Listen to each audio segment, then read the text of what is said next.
Today we'll talk about how can you enable this sign or know how you can do that on your TeamViewer app. So you just follow these ways, then it's going to work with you.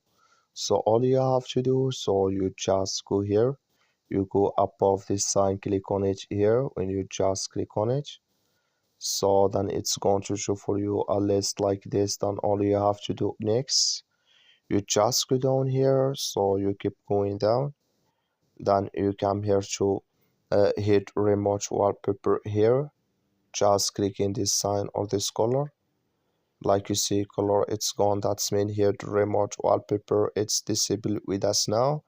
So that's all you have to do to disable it on your uh, on your on your remote viewer app. So that's all you have to do. That's all. Thank you for your watching. Don't forget to support us by liking, subscribe. So thank you for your watching.